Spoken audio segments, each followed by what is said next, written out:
ਦੋਸਤੋ ਸਵਾਗਤ ਹੈ ਤੁਹਾਡਾ ਜੈਵਿਕ ਵਿਭਿੰਨਤਾ ਭਾਗ 2 ਦੇ ਵਿੱਚ। ਇਹ এনवायरमेंट ਐਜੂਕੇਸ਼ਨ ਦਾ ਦੂਸਰਾ ਚੈਪਟਰ ਹੈ ਪਲੱਸ 2 ਦੇ ਲਈ ਤੇ ਇਸ ਨੂੰ ਅਸੀਂ ਪੜਾਂਗੇ। ਉਮੀਦ ਹੈ ਕਿ ਤੁਸੀਂ ਪਹਿਲੇ ਪਾਰਟ ਤੇ ਜਿਹੜੇ ਵੀਡੀਓਜ਼ ਬਣੇ ਨੇ ਉਹ ਦੇਖ ਲਿਆ ਹੋਣਾ। ਤੇ ਜਿਵੇਂ ਕਿ ਅਸੀਂ ਜਾਣਦੇ ਹਾਂ ਕਿ ਜੈਵਿਕ ਵਿਭਿੰਨਤਾ ਯਾਨੀ ਕਿ ਬਾਇਓਡਾਇਵਰਸਿਟੀ ਬਹੁਤ ਇੰਪੋਰਟੈਂਟ ਹੈ। ਬਹੁਤ ਇੰਪੋਰਟੈਂਟ ਕਿਉਂ ਹੈ? ਸਾਡੇ ਜੀਵਨ ਦੇ ਵਿੱਚ ਜੋ ਸਾਡੀ आवश्यकता है उसकी पूर्ति लिए साड़ी जीवन इटसैल्फ ਲਈ बहुत ज़रूरी है। जिंदगी ਨੂੰ बरकरार रखने ਲਈ पानी पोषण ऊर्जा आदि वर्गी ਜ਼ਰੂਰਤਾਂ ਦੀ ਲੋੜ ਪੈਂਦੀ ਹੈ। ठीक है। तो कुदरत ਵਿੱਚ ਜਿਹੜੀਆਂ ਹੋਣ ਵਾਲੀਆਂ ਕੁਝ ਪ੍ਰਕਿਰਿਆਵਾਂ ਗਤੀਵਿਧੀਆਂ ਹੈਗੀਆਂ ਉਹ ਲਗਾਤਾਰ ਜਿਹੜੀਆਂ ਇਹ ਚੀਜ਼ਾਂ ਸਾਨੂੰ ਉਪਲਬਧ ਕਰਵਾਉਂਦੀਆਂ ਹਨ। ਤੇ ਅਸੀਂ ਇਸ ਦੇ ਬਾਰੇ ਹੀ ਪੜਾਂਗੇ ਇਸ ਚੈਪਟਰ ਦੇ ਵਿੱਚ। ਤੇ ਇਹ ਮੇਰੇ ਬਾਰੇ ਹੈ थोड़ा जहा। तो हुण आने कि बायोडाइवर्सिटी जान पछाण इस चैप्टर के नाल फिर जैविक विविधता का मतलब हुंदा है किसी खेतर दे विच पाए जाने वाले सारे प्रकार के पौधे जंतु सूक्ष्म जीवां तो। कोई भी सजीव इकल्ला नहीं रह सकता है। वो अपने परिस्थिति प्रबंध विच पाए जाने वाले सजीव निर्जीव अंशां नूं उत्ते निर्भर करता है। यानी कि असी सजीव होइए निर्जीव होइए असी एक दूसरे के उपर निर्भर करते हैं अपने आप को बचाए रखने लिए, अपने आप को सस्टेन करने लिए इस दुनिया के विच। जिंदगी में बरकरार रखने लिए पानी पोषण यानी कि खुराक ऊर्जा आदि वर्गिया जरूरी लोड़ा कुदरत विच होने वाली प्रक्रियावां द्वारा लगातार उपलब्ध करवाई जांदियां। जो भी कुदरत नैचुरल प्रक्रिया उस दे राही ये सारी चीज़ां सानूं मुहैया करवाई जांदियां। पानी बारिश करके, खुराक फसली चक्कर करके या फिर जो भी सीजनल चक्कर होंदा उहदे तक करके ये सारे ऊर्जा सूरज तो मिलता है, फिर पौधे राही, फिर जानवर राही हर तरह नाल सानू प्राप्त होंदा, एक दूसरे नूं प्राप्त होंदा है। अगे वधदे हैं कि पौधे और जंतुओं में आपसी निर्भरता कड़ी। आपसी निर्भरता की अगर गल करते हैं तो ये बेसिकली 3 प्रकार के हैगे जिहड़े कि भी जानवर हैगे या जिहड़े भी जीव जंतु हैगे वो 3 प्रकार दे हैगे। उत्पादक, उपभोक्ता ते अपघटक। उत्पादक जिहड़ा प्रोड्यूसर हुंदा जिहड़ा प्रोड्यूस करता है, उपभोक्ता जिहड़ा कंज्यूमर हुंदा सिर्फ कंज्यूम करता, तो अपघटक जिहड़ा हुंदा वो डिकंपोज करता चीज़ों नूं। डिकंपोज का मतलब हुंदा कि वो चीज़ों नूं छोटे छोटे अंशां 'च तोड़ दिंदा है तो उसनूं दोबारा तो कुदरत लई नैचुरल बना दिंदा है।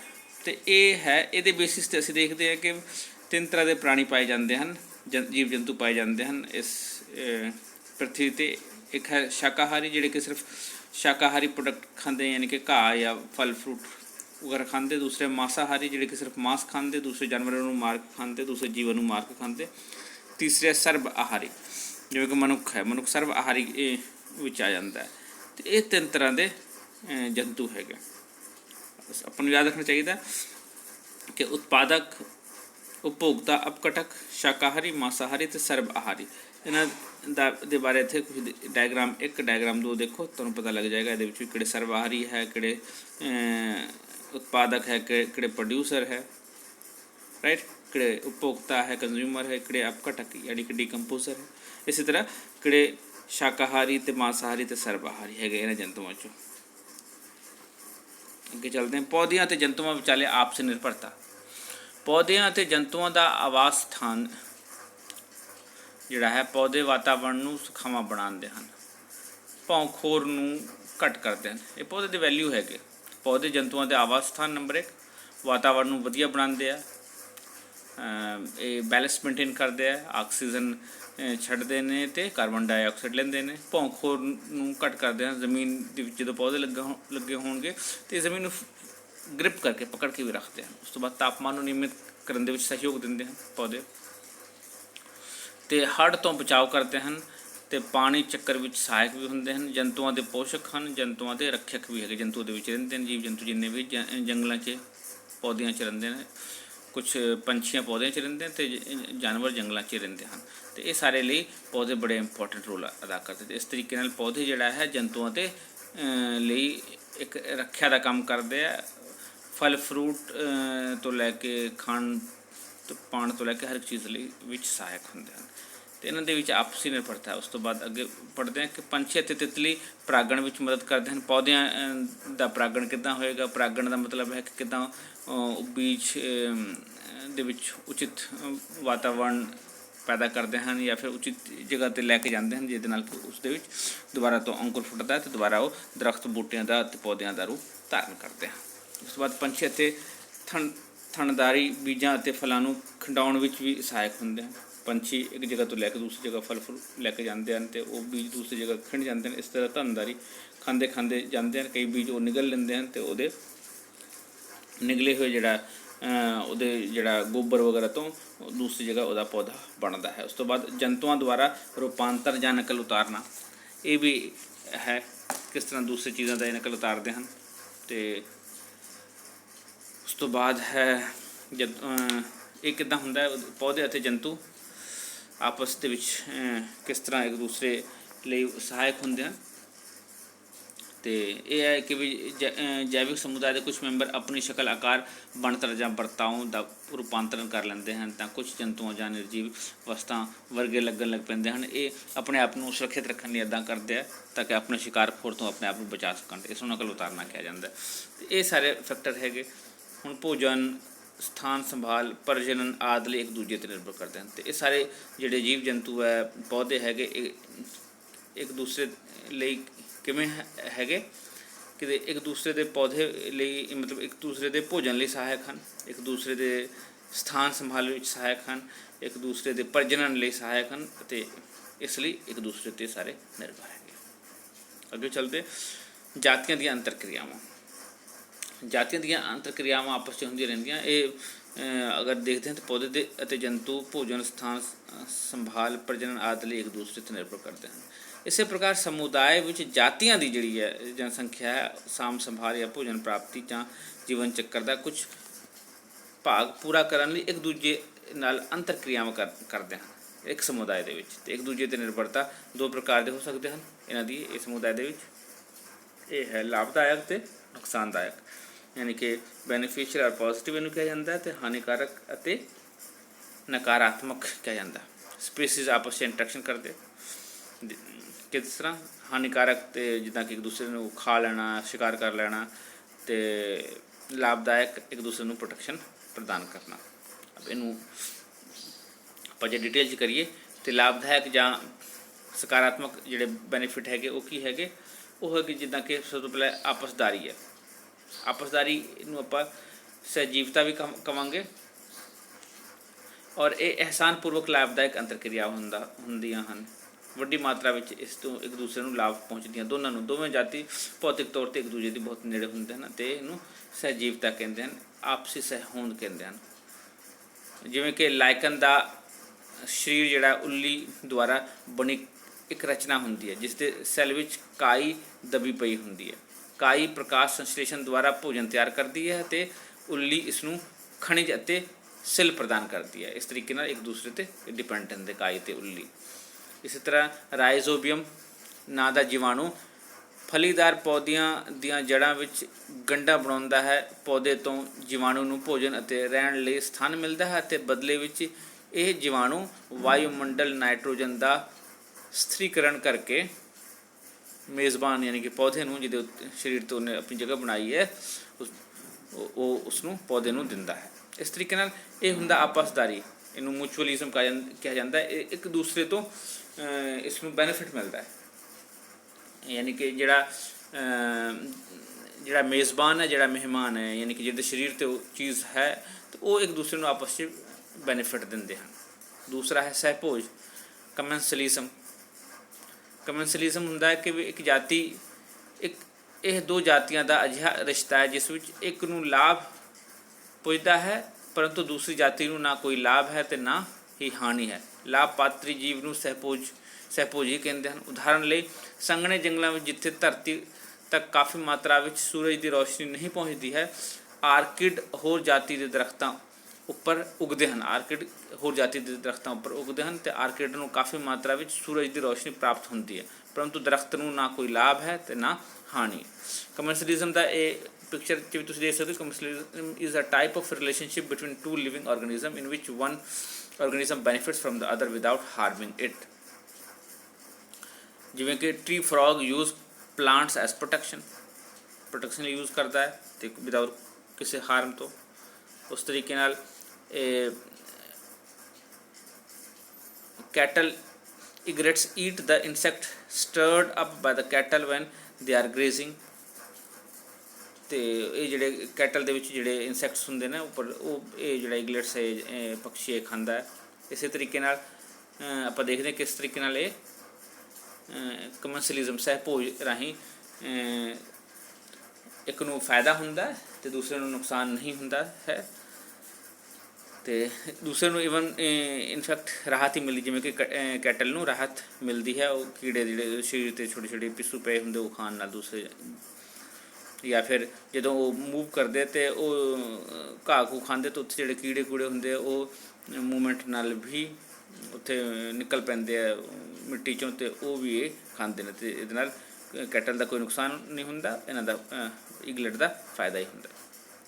ਇਸ ਤਰੀਕੇ ਨਾਲ ਹੈ ਮੂਲ ਵਰਤਨ। ਅੱਗੇ ਮੂਲ ਮਿਲ ਵਰਤਨ ਆਪਸ 'ਚ ਇੱਕ ਕਿਸਮ ਦਾ ਆਪਸੀ ਸਾਂਝ ਹੈ। ਇਸ ਦੀ ਸਾਂਝ ਵਿੱਚ ਦੋਵੇਂ ਹਿੱਸੇਦਾਰ ਨੂੰ ਲਾਭ ਪਹੁੰਚਦਾ, ਪਰੰਤੂ ਉਹਨਾਂ ਦਾ ਸਾਂਝ ਪੱਕੇ ਤੌਰ 'ਤੇ ਨਹੀਂ ਹੁੰਦਾ। ਇਸ ਤਰੀਕੇ ਨਾਲ ਆਪਾਂ ਕਹਿ ਸਕਦੇ ਹਾਂ ਕਿ ਵੀ ਉਦਾਹਰਨ ਲਈ ਲਾਲ ਚੁੰਝ ਵਾਲਾ ਐਕਸਪੈਕਰ ਕਾਲੇ ਗੈਂਡੇ ਦੀ ਪਿੱਠ 'ਤੇ ਬੈਠਦਾ ਅਤੇ ਗੈਂਡੇ ਦੀ ਪਿੱਠ ਵਿੱਚ ਨੂੰ ਚਿੰਬੜੀ ਹੋਈ ਪਰਜੀਵੀ ਯਾਨੀ ਚਿਚੜਾਂ ਜਿਹੜੀਆਂ ਪਈਆਂ ਹੁੰਦੀਆਂ ਉਹਨੂੰ ਖਾਂਦਾ ਹੈ। ਪੰਛੀ ਨੂੰ ਸ਼ਰਨ ਮਿਲਦੀ ਹੈ ਅਤੇ ਗੈਂਡੇ ਨੂੰ ਰਾਹਤ। ਇਸ ਪ੍ਰਕਾਰ ਦੋਵੇਂ ਹਿੱਸੇਦਾਰ ਨੂੰ ਫਾਇਦਾ ਹੁੰਦਾ ਹੈ। ਇਹ ਮੂਲ ਮਿਲ ਵਰਤਨ ਦਾ ਹੈ, ਮਤਲਬ ਪੰਛੀ ਨੂੰ ਤਾਂ ਸ਼ਰਨ ਮਿਲਦੀ ਹੈ, ਖੁਰਾਕ ਵੀ ਮਿਲਦੀ ਹੈ ਅਤੇ ਗੈਂਡੇ ਨੂੰ ਰਾਹਤ ਮਿਲਦੀ ਹੈ। ਅਗਰ ਪਿਛਲਾ ਕਮਰਸ਼ਲਿਜ਼ਮ ਵਾਲਾ ਪਾਰਟ ਸੀਗਾ ਤਾਂ ਇਹ ਜਦੋਂ ਜਾਨਵਰ ਜਿਹੜਾ ਹੈ ਇਹ ਹਿਲਾਉਂਦਾ ਹੈ ਬੂਟਿਆਂ ਨੂੰ, ਅਤੇ ਉਸ ਤੋਂ ਜਿਹੜੇ ਕੀੜੇ ਨਿਕਲਦੇ ਉਹ ਇਗਲਟਸ ਖਾਂਦੇ ਨੇ, ਅਤੇ ਉਹ ਹੈ ਥੋੜ੍ਹਾ ਜਿਹਾ ਫਰਕ ਹੈ ਦੋਨਾਂ 'ਚ, ਕਮਰਸ਼ਲਿਜ਼ਮ ਅਤੇ ਪ੍ਰੋਟੋ ਕੋਆਪਰੇਸ਼ਨ ਦੇ ਵਿੱਚ, ਮੂਲ ਮਿਲ ਵਰਤਨ 'ਚ।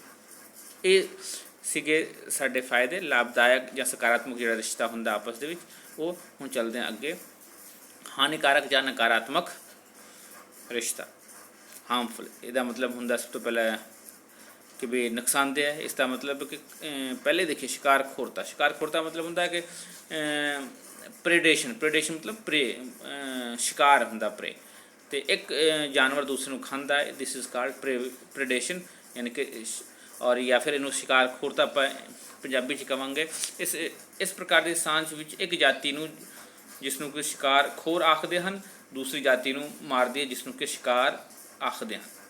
यानी कि शिकार हो गया शिकारखोरता, प्रेडेशन और शिकार प्रे, यानी कि एक किस्म का हंटर ते प्रे हो गया, मतलब शिकारी ते शिकार वाली गल हो गई इत्थे। इस प्रकार की सांझ आम तौर पर शाकाहारी ते मांसाहारी विच पाई जाती है। उदाहरण लई चीता जिहड़ा है शिकारखोर है और हिरन जो कि शिकार है, उसनों चीता जिहड़ा हिरन नूं मारदा है भोजन प्राप्त करने लई, ते ये हानिकारक रिलेशनशिप है दोनों दे विच। उस तो बाद है परजीवीपना, पैरासाइटिज्म। पैरासाइट की हुंदे ने, ये साडे शरीर दे चिंबड़े होए चिचड़ां वर्गियां हुंदी जिहड़ी कि दूसरे नूं खांदी है ते खोखला करदी है। इनफैक्ट उसनूं बैनीफिट तो कोई हुंदा नहीं, समटाइम्स कुछ परजीवी का बैनीफिट भी हुंदा। अजिही सांझ विच एक जाति जो कि आकार में छोटी हुंदी है जिसनूं परजीवी कहते हैं, किसी वड्डे जाति के अंदर जां उपर रहिंदी है जिसनूं मेज़बान कहते हैं। परजीवी इस तो भोजन ਅਤੇ आवास प्राप्त करता है। तो परजीवी भी दो प्रकार के होंगे, बाहरी परजीवी तो अंदरूनी परजीवी। साढ़े पेट के भी कई तरीके के कीड़े कूड़े होंगे ने, तो वो साढ़े लिए किस तरह के ये बारे मैं थोड़ा जिहा तुहानूं दसदा। बाहरी परजीवी की गल करते हैं पहला, तो वो है अपने मेज़बान के शरीर के उपर रहिंदे हैं, जिस दे विच हैगे अमरवेल या फिर लोरेंथा विस्कम रेफलेशिया वर्गे पौधे, फुलों वाले पौधों उपर परजीवी हैं। इस तरह जोंक जिहड़ा है या फिर खटमल जिहड़ा हुंदा है उस शरीर ते रहिंदा आदमी दे, सिਉਂਕ जिहड़ा है वो लकड़ां 'च या फिर जूआं साडे शरीर दे साडे सिरां 'च हुंदे ने वर्गे जंतु बाहरी परजीवी हैं जो थनदारी की चमड़ी वालों उपर रहिंदे हैं। ये अपने मेज़बान के शरीर के तंतुआं या तरलों उपर भोजन लई निर्भर करते हैं। जिहड़े अंदरूनी परजीवी हुंदे ने बेसिकली अजिहे परजीवी हुंदे हैं जिहड़े मेज़बान के शरीर के अंदर रहिंदे हैं। उदाहरण दे लई मलेरिया परजीवी, मलेरिया जिहड़ा हुंदा ना इहदा परजीवी साडे शरीर दे विच हुंदा है। उस तो बाद है ट्रिपनोसोमा, उस तो बाद है लिशमेनिया ਮਨੁੱਖ ਦੇ ਲਹੂ ਦੇ ਅੰਦਰ ਰਹਿੰਦੇ ਹਨ। ਅਤੇ ਮਲਪ ਇਹ ਵੀ ਦੇਖੋ, ਇਹਨੂੰ ਐਸਕੈਰਿਸ ਵੀ ਕਹਿੰਦੇ ਹਨ। ਉਸ ਤੋਂ ਬਾਅਦ ਹੈ ਚਪਟੇ ਕਿਰਮ, ਲੀਵਰ ਫਲੂਕ ਇਹਨੂੰ ਕਿਹਾ ਜਾਂਦਾ। ਫੀਤਾ ਕਿਰਮ ਟੇਪਵਾਮ ਹੁੰਦਾ, ਮਤਲਬ ਸਾਡੇ ਜਿਹੜੇ ਕੀੜੇ ਨਹੀਂ ਹੁੰਦੇ ਪੇਟ 'ਚੋਂ ਨਿਕਲਦੇ ਜਿਹੜੇ, ਉਹਦੀ ਗੱਲ ਕਰਦੇ ਪਏ। ਉਹ ਹੈ ਸਾਡੀ ਪਾਚਨ ਪ੍ਰਣਾਲੀ ਵਿੱਚ ਅੰਦਰੂਨੀ ਪਰਜੀਵੀ ਦੇ ਤੌਰ 'ਤੇ ਰਹਿੰਦੇ ਹਨ। ਇਹ ਹੈਗੇ ਪਰਜੀਵੀ। ਉਸ ਤੋਂ ਬਾਅਦ ਜਿਹੜਾ ਰਿਲੇਸ਼ਨਸ਼ਿਪ ਪਾਇਆ ਜਾਂਦਾ ਹੈ ਇਹਨਾਂ ਜੰਤੂਆਂ 'ਚ, ਉਹ ਹੈ ਮੁਕਾਬਲਾ, ਇੱਕ ਦੂਸਰੇ ਨਾਲ ਮੁਕਾਬਲਾ ਕਰਨਾ। ਮੁਕਾਬਲਾ ਮਤਲਬ ਕਿ ਵੀ ਜੀਵਨ ਲਈ ਮੁਕਾਬਲਾ, ਰਹਿਣ ਲਈ ਮੁਕਾਬਲਾ, ਭੋਜਨ ਲਈ ਮੁਕਾਬਲਾ, ਆਵਾਸ ਲਈ ਮੁਕਾਬਲਾ, ਰੌਸ਼ਨੀ ਲਈ ਮੁਕਾਬਲਾ। ਅਤੇ ਅਜਿਹੇ ਅੰਤਰ ਕਿਰਿਆਵਾਂ ਹੁੰਦੀਆਂ ਹਨ ਜਿਹੜੇ ਕਿ ਦੋ ਜਾਤੀਆਂ ਉੱਪਰ ਮਾੜੇ ਪ੍ਰਭਾਵ ਪਾਉਂਦੀਆਂ। ਦੋਵੇਂ ਜਾਤੀਆਂ ਜਿਹੜਾ ਮੁਕਾਬਲਾ ਕਰਦਾ ਉਹਨਾਂ 'ਤੇ ਪ੍ਰਭਾਵ ਪੈਂਦੇ ਹਨ। ਮੁਕਾਬਲਾ ਉਦੋਂ ਹੁੰਦਾ ਜਦੋਂ ਭੋਜਨ, ਆਵਾਸ ਅਤੇ ਰੌਸ਼ਨੀ ਦੀ ਘਾਟ ਹੋਵੇ। ਕੁਦਰਤ ਵਿੱਚ ਦੋ ਤਰ੍ਹਾਂ ਦੇ ਮੁਕਾਬਲੇ ਹੁੰਦੇ ਹਨ। ਅੰਤਰਜਾਤੀ ਮੁਕਾਬਲਾ ਯਾਨੀ ਕਿ ਇੰਟਰਾਸਪੈਸੀਫਿਕ ਕੰਪੀਟੀਸ਼ਨ, ਇੰਟਰਸਪੀਸੀਜ਼ ਕੰਪੀਟੀਸ਼ਨਸ ਐਂਡ ਅੰਤਰਜਾਤੀ ਮੁਕਾਬਲਾ, ਇੰਟਰਸਪੀਸੀਜ਼ ਕੰਪੀਟੀਸ਼ਨ। ਸਭ ਤੋਂ ਪਹਿਲਾਂ ਦੇਖਦੇ ਹਾਂ ਕਿ ਅੰਤਰਜਾਤੀ ਮੁਕਾਬਲਾ ਕਿਉਂ ਹੁੰਦਾ। ਅਜਿਹੇ ਮੁਕਾਬਲੇ ਇੱਕੋ ਜਾਤੀ ਦੇ ਜੀਵਾਂ ਵਿੱਚ ਹੁੰਦੇ ਹਨ। ਇਸ ਕਿਸਮ ਦੇ ਮੁਕਾਬਲੇ ਬਹੁਤ ਘਾਤਕ ਹੁੰਦੇ ਹਨ ਕਿਉਂਕਿ ਇੱਕ ਜਾਤੀ ਦੇ ਸਾਰੇ ਜੀਵ ਦੀਆਂ ਭੋਜਨ, ਆਵਾਸ ਅਤੇ ਪ੍ਰਜਨਨ ਸੰਬੰਧੀ ਜ਼ਰੂਰਤਾਂ ਇੱਕੋ ਜਿਹੀਆਂ ਹੁੰਦੀਆਂ ਹਨ ਅਤੇ ਇਹਨਾਂ ਵਿੱਚ ਆਪਣੀਆਂ ਜ਼ਰੂਰਤਾਂ ਨੂੰ ਪੂਰਾ ਕਰਨ ਲਈ ਇੱਕੋ ਤਰ੍ਹਾਂ ਦਾ ਅਨੁਕੂਲਨ ਹੁੰਦਾ ਹੈ। ਇਸ ਲਈ ਇਹ ਇੱਕ ਦੂਸਰੇ ਲਈ ਬੜੇ ਘਾਤਕ ਸਿੱਧ ਹੁੰਦੇ ਜਦੋਂ ਇੱਦਾਂ ਦਾ ਮੁਕਾਬਲਾ ਹੁੰਦਾ ਹੈ। ਦੂਸਰਾ ਹੈ ਅੰਤਰਜਾਤੀ ਮੁਕਾਬਲਾ। ਇਹ ਮੁਕਾਬਲੇ ਹਨ ਜੋ ਵੱਖ ਜਾਤੀਆਂ ਦੇ ਜੀਵਾਂ ਵਿੱਚ ਹੁੰਦੇ ਹਨ ਅਤੇ ਮੁਕਾਬਲਾ ਘਾਤਕ ਹੋ ਸਕਦਾ ਹੈ ਜੇਕਰ ਵੱਖੋ ਵੱਖ ਜੀਵਾਂ ਦੀਆਂ ਜ਼ਰੂਰਤਾਂ ਇੱਕੋ ਜਿਹੀਆਂ ਹੋਣ ਤਾਂ ਪੂਰੀਆਂ ਨਾ ਹੋ ਸਕਦੀਆਂ ਹੋਣ। ਉਦਾਹਰਨ ਲਈ ਘਾਹ ਦੇ ਟਿੱਡੇ, ਖਰਗੋਸ਼, ਹਿਰਨ ਅਤੇ ਜੰਗਲੀ ਸਾਣ ਆਦਿ ਲਈ ਭੋਜਨ ਪ੍ਰਾਪਤ ਦਾ ਸਾਧਨ ਹੈ ਘਾਹ ਦੇ ਮੈਦਾਨ। ਅਤੇ ਜਦੋਂ ਕਾਫੀ ਮਾਤਰਾ ਵਿੱਚ ਘਾਹ ਮੌਜੂਦ ਹੋਵੇ ਤਾਂ ਮੁਕਾਬਲਾ ਬਹੁਤ ਘੱਟ ਹੁੰਦਾ, ਪਰੰਤੂ ਜਦੋਂ ਘਾਹ ਦੀ ਮਾਤਰਾ ਘੱਟ ਹੋਵੇ ਤਾਂ ਇਹਨਾਂ ਸਾਰੇ ਜੀਵਾਂ ਵਿੱਚ ਜ਼ਿੰਦਗੀ ਦੇ ਮੌਤ ਵਰਗਾ ਮੁਕਾਬਲਾ ਸ਼ੁਰੂ ਹੋ ਜਾਂਦਾ ਹੈ। ਕਿਸੇ ਜੰਗਲ ਦੇ ਸਾਰੇ ਦਰਖਤ, ਝਾੜੀਆਂ ਅਤੇ ਜੜੀਆਂ ਬੂਟੀਆਂ ਵਿੱਚ ਪੋਸ਼ਕ ਤੱਤ ਹਨ। ਪਾਣੀ ਦੇ ਸੂਰਜ ਦੀ ਰੋਸ਼ਨੀ ਦੀ ਪ੍ਰਾਪਤੀ ਲਈ ਵੀ ਮੁਕਾਬਲਾ ਹੁੰਦਾ ਹੈ ਅਤੇ ਇਸ ਤਰ੍ਹਾਂ ਦੇ ਮੁਕਾਬਲੇ ਆਪਸ 'ਚ ਪਾਏ ਜਾਂਦੇ ਹਨ। ਉਸ ਤੋਂ ਬਾਅਦ ਹੋਰ ਹਾਨੀਕਾਰਕ ਮੁਕਾਬਲੇ ਦੇ ਵਿੱਚ ਹੈ ਅਨੁਕੂਲ ਭੋਜ ਅਤੇ ਪ੍ਰਤੀ ਜੈਵਿਕ।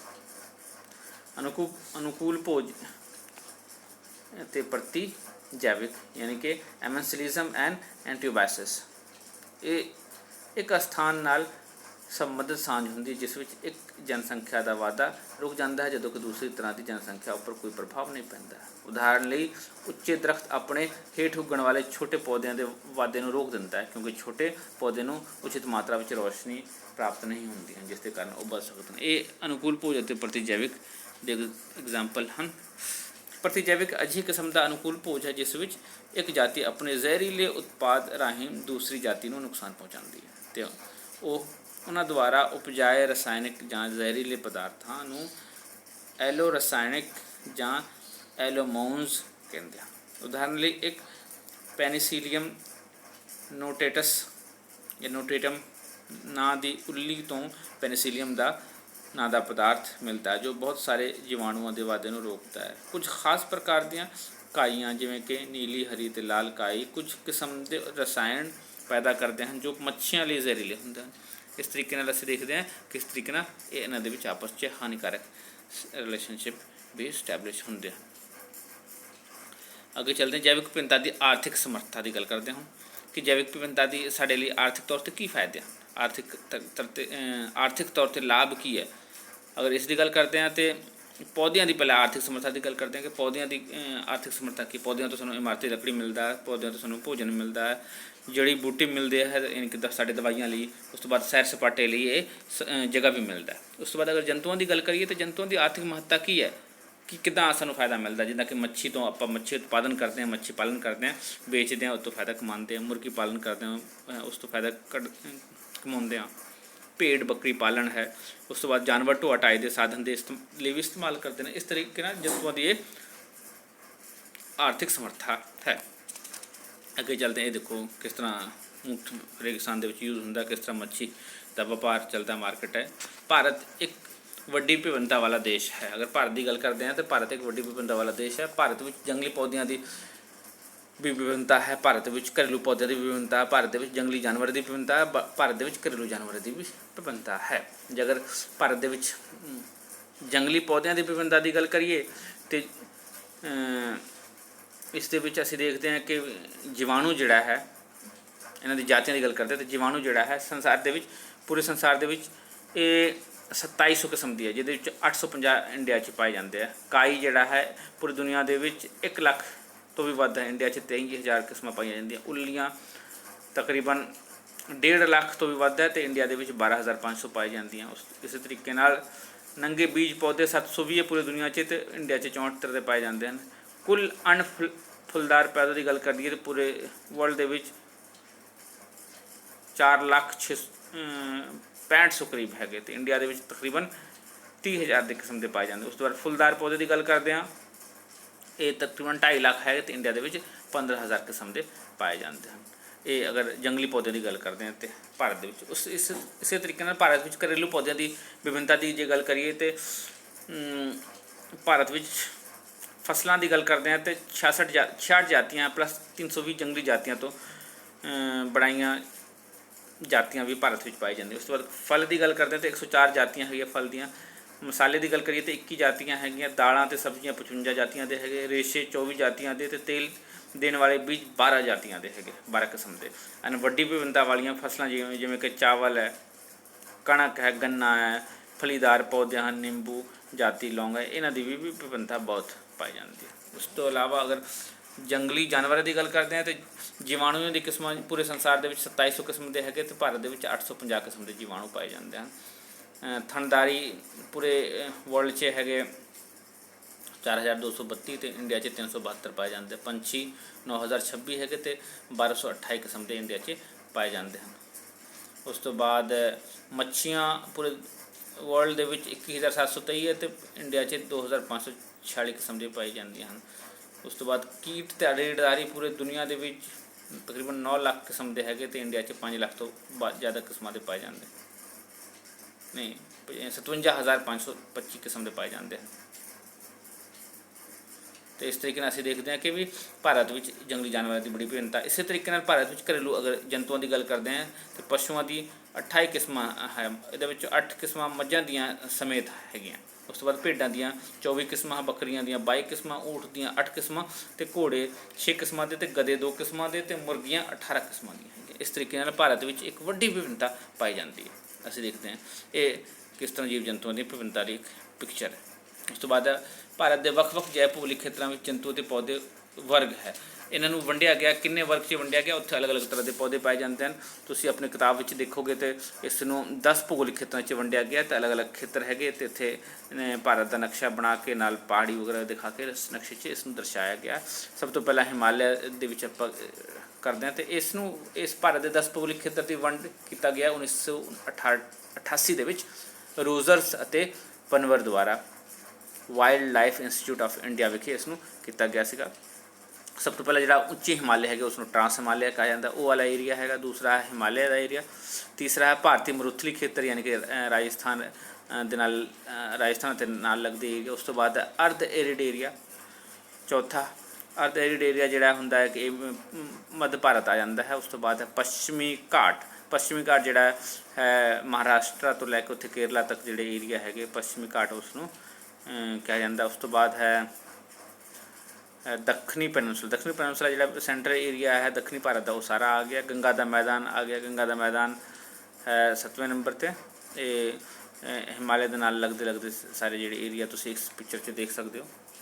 ਉਸ ਤੋਂ ਬਾਅਦ ਹੈ ਉੱਤਰੀ ਪੂਰਬੀ ਭਾਰਤ ਖੇਤਰ ਦੇ ਵਿੱਚ ਇਹ ਸਾਰੇ ਏਰੀਆ ਆ ਜਾਂਦੇ, ਜਿਸ ਦੇ ਵਿੱਚ ਉੜੀਸਾ ਤੋਂ ਲੈ ਕੇ ਇੱਧਰ ਪੱਛਮੀ ਬੰਗਾਲ ਦੇ ਕੁਛ ਏਰੀਆਜ਼ ਆ ਜਾਣਗੇ ਔਰ ਝਾਰਖੰਡ ਵਗੈरह ਦੇ ਕੁਛ ਏਰੀਆਜ਼ ਆ ਜਾਣਗੇ। ਉਸ ਤੋਂ ਬਾਅਦ ਹੈ ਟਾਪੂ 9ਵੇਂ ਨੰਬਰ 'ਤੇ। ਟਾਪੂ ਜਿੰਨੇ ਵੀ ਟਾਪੂ ਹੈ ਆਪਣੇ ਅੰਡਮਾਨ ਨਿਕੋਬਾਰ ਆਈਲੈਂਡਸ ਵਗੈਰਾ, ਦੂਸਰੇ ਲਕਸ਼ਦੀਪ ਵਗੈਰਾ। ਉਸ ਤੋਂ ਬਾਅਦ ਸਮੁੰਦਰੀ ਕੰਢੇ ਹਰ ਪਾਸੇ ਮਿਲਾ ਦਈਏ ਤੇ ਉਹ ਸਾਰੇ ਆ ਜਾਣਗੇ ਸਮੁੰਦਰ ਦੇ ਕੋਲ। ਤੇ ਇਹ ਸਾਰੇ ਏਰੀਆ 'ਚ ਅਸੀਂ ਵੰਡਿਆ ਹੈ ਵਾਈਲਡ ਲਾਈਫ।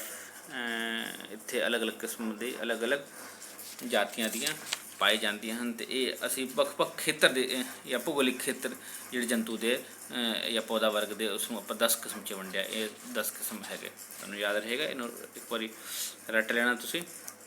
10 ਕਿਸਮ ਟਰਾਂਸ ਹਿਮਾਲਿਆ, ਭਾਰਤੀ ਮਰੂਥਲੀ ਖੇਤਰ, ਅਰਧ ਐਰਿਡ ਖੇਤਰ, ਪੱਛਮੀ ਘਾਟ, ਦੱਖਣੀ ਪੈਨਿਨਸੂਲਾ, ਗੰਗਾ ਦੇ ਮੈਦਾਨ, ਉੱਤਰੀ ਪੂਰਬੀ ਭਾਰਤੀ ਖੇਤਰ, ਟਾਪੂ, ਸਮੁੰਦਰੀ ਕੰਢੇ।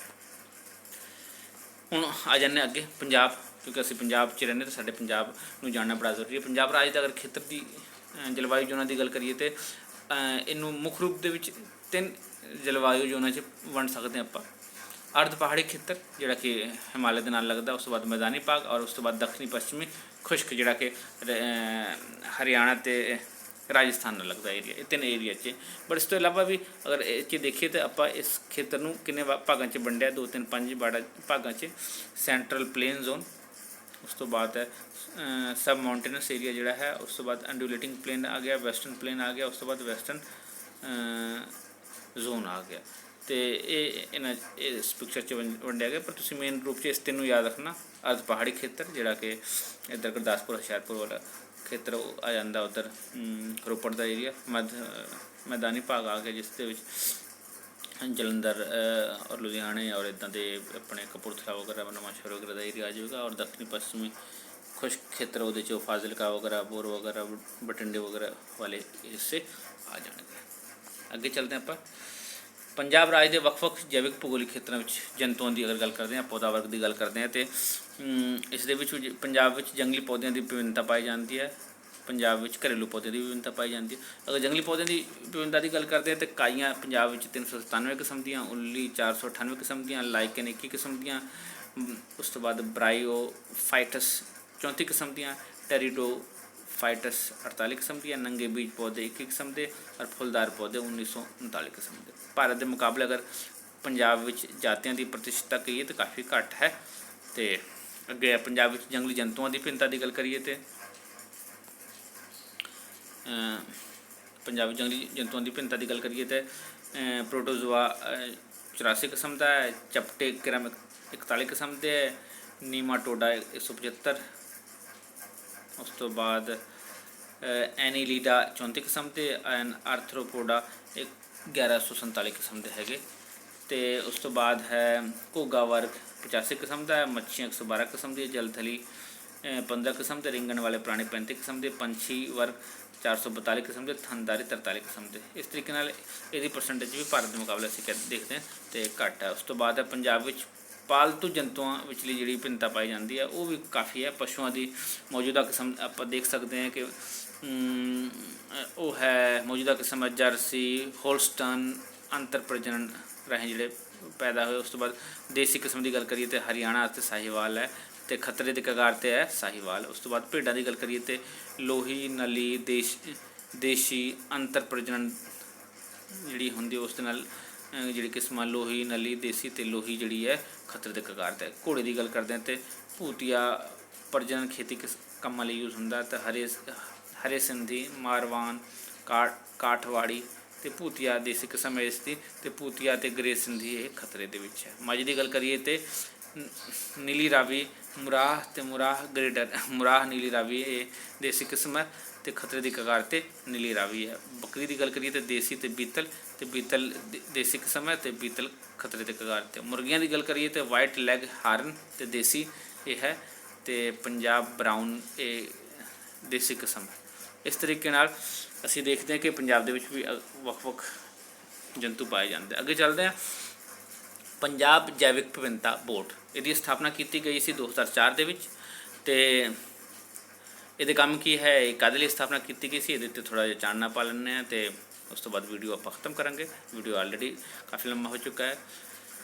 ਅਤੇ ਪੰਜਾਬ ਜੈਵਿਕ ਵਿਭਿੰਨਤਾ ਬੋਰਡ ਦਾ ਗਠਨ ਕਿਸ ਐਕਟ ਦੇ ਅਧੀਨ ਕੀਤਾ ਗਿਆ ਸੀ? ਇਹ ਸੀਗਾ ਬਾਇਓਲੋਜੀਕਲ ਡਾਇਵਰਸਿਟੀ ਐਕਟ ਦੇ ਤਹਿਤ। ਪੰਜਾਬ ਜੈਵਿਕ ਵਿਭਿੰਨਤਾ ਬੋਰਡ ਦੇ ਗਠਨ ਦੇ ਕਾਰਨ ਕੀ ਸਨ? ਕਿ ਰਾਜ ਦੇ ਜੈਵਿਕ ਵਿਭਿੰਨਤਾ ਦੀ ਸਾਂਭ ਸੰਭਾਲ, ਉਦਯੋਗਿਕ ਮੰਤਵ ਅਤੇ ਵਪਾਰਕ ਮੰਤਵ ਦੀ ਪੂਰਤੀ ਲਈ, ਔਰ ਉਸ ਤੋਂ ਬਾਅਦ ਵਰਤੋਂ 'ਤੇ ਕਾਬੂ ਪਾਉਣ ਲਈ ਵਪਾਰਕ ਅਦਾਰਿਆਂ ਨੂੰ ਮਨਜ਼ੂਰੀ ਦੇਣ ਲਈ, ਇਹ ਸਾਰੇ ਲਈ ਇਹਦੀ ਜਿਹੜੀ ਇਹ ਬਣਾਈ ਗਈ ਸੀ ਇਸ ਬੋਰਡ ਨੂੰ। ਉਸ ਤੋਂ ਬਾਅਦ ਹੈ ਡਾਇਵਰਸਿਟੀ ਮੈਨੇਜਮੈਂਟ ਕਮੇਟੀ ਦੀ ਸਥਾਪਨਾ ਵੀ ਇਹਨੇ ਪਿੰਡ ਪੱਧਰ 'ਤੇ ਅਤੇ ਕਸਬਾ ਪੱਧਰ 'ਤੇ ਕਰਨਾ ਸੀ। ਇਹ ਸੀਗਾ ਇਹਦੇ ਪੰਜਾਬ ਜੈਵਿਕ ਵਿਭਿੰਨਤਾ ਬੋਰਡ ਦਾ ਕੰਮ। ਉਸ ਤੋਂ ਬਾਅਦ ਜਿਹੜਾ ਇਹਨਾਂ ਨੇ ਬਾਇਓਡਾਇਵਰਸਿਟੀ ਮੈਨੇਜਮੈਂਟ ਕਮੇਟੀ ਦੀ ਸਥਾਪਨਾ ਕਰਨਾ ਸੀ, ਉਹਦੇ ਬਾਰੇ ਥੋੜ੍ਹਾ ਜਿਹਾ ਦੇਖ ਲਈਏ। ਬਾਇਓਡਾਇਵਰਸਿਟੀ ਮੈਨੇਜਮੈਂਟ ਕਮੇਟੀ ਦੇ ਕੰਮ ਕਿਹੜੇ ਕਰਨੇ ਸੀ? ਖੇਤਰ ਦੇ ਕੁਦਰਤੀ ਸਰੋਤ ਅਤੇ ਉਹਨਾਂ ਦੇ ਵਰਤੋਂ ਦਾ ਰਿਕਾਰਡ ਰੱਖਣਾ। ਮੈਂਬਰ ਸੰਬੰਧਿਤ ਸਥਾਨ ਤੋਂ ਹੋਣਗੇ ਉਸ ਏਰੀਆ ਤੋਂ ਜਿੱਥੇ ਲਈ ਉਹ ਹੈ। ਉਹ ਮੈਨੇਜਮੈਂਟ ਕਮੇਟੀ ਬਣਾਈ ਗਈ ਹੈ। ਉੱਥੋਂ ਦੇ ਡਾਕਟਰ, ਅਧਿਆਪਕ, ਕਿਸਾਨ ਆਦਿ ਨੂੰ ਉਹਦਾ ਮੈਂਬਰ ਬਣਾਇਆ ਜਾਏਗਾ। ਜੈਵਿਕ ਵਿਭਿੰਨਤਾ ਰਜਿਸਟਰ ਤਿਆਰ ਕਰਨਾ ਵੀ ਇਹਨਾਂ ਦਾ ਕੰਮ ਹੋਏਗਾ ਬਾਇਓਡਾਇਵਰਸਿਟੀ ਮੈਨੇਜਮੈਂਟ ਕਮੇਟੀ ਦਾ। ਉਸ ਤੋਂ ਬਾਅਦ ਐਕਟ ਨੂੰ ਲਾਗੂ ਕਰਾਉਣਾ ਵੀ ਇਹਨਾਂ ਦਾ ਕੰਮ ਹੋਏਗਾ। ਸਥਾਨਕ ਜੰਤੂ ਅਤੇ ਪੌਦੇ ਵਰਗ ਦੀ ਜਾਣਕਾਰੀ ਪੂਰੀ ਤਰ੍ਹਾਂ ਰੱਖਣਾ ਵੀ ਇਹਨਾਂ ਦਾ ਕੰਮ ਹੋਏਗਾ। ਅਤੇ ਇਹ ਸੀ ਥੋੜ੍ਹਾ ਜਿਹਾ ਪੰਜਾਬ ਜੈਵਿਕ ਵਿਭਿੰਨਤਾ ਬੋਰਡ ਅਤੇ ਬਾਇਓਡਾਇਵਰਸਿਟੀ ਮੈਨੇਜਮੈਂਟ ਕਮੇਟੀ ਦਾ ਜੋ ਗਠਨ ਕੀਤਾ ਹੈ ਉਹਦੇ 'ਤੇ ਇਨਫੋਰਮੇਸ਼ਨ। ਉਮੀਦ ਹੈ ਕਿ ਤੁਹਾਨੂੰ ਵੀਡੀਓ ਪਸੰਦ ਆਏਗੀ। ਤੁਸੀਂ ਆਪਣੇ ਪਾਠ ਪੁਸਤਕ ਦੇ ਵਿੱਚ ਵੀ ਇਹਦੇ ਚੈਪਟਰ ਦੇਖ ਸਕਦੇ ਹੋ, ਇਸ ਨੂੰ ਪੜ੍ਹ ਸਕਦੇ ਹੋ। ਵੀਡੀਓ ਦੇਖਣ ਤੋਂ ਬਾਅਦ ਕਿਤਾਬ 'ਚੋਂ ਪੜ੍ਹੋਗੇ ਤਾਂ ਤੁਹਾਨੂੰ ਬਹੁਤ ਸਮਝ ਲੱਗੇਗੀ। ਉਸ ਤੋਂ ਬਾਅਦ ਛੋਟੇ ਛੋਟੇ ਕੁਐਸਚਨ ਇਹਦੇ ਸੰਬੰਧ ਦੇ ਵਿੱਚ ਜੋ ਵੀ ਬਣਨਗੇ, ਕਿਵੇਂ ਕੁਐਸਚਨ ਅਟੈਂਪਟ ਕਰਨਾ, ਉਹ ਵੀਡੀਓ ਮੈਂ ਵੱਖਰੇ ਲੈ ਕੇ ਆਵਾਂਗਾ। ਅਤੇ thank you, best of luck, best wishes, God bless you, take care, bye bye.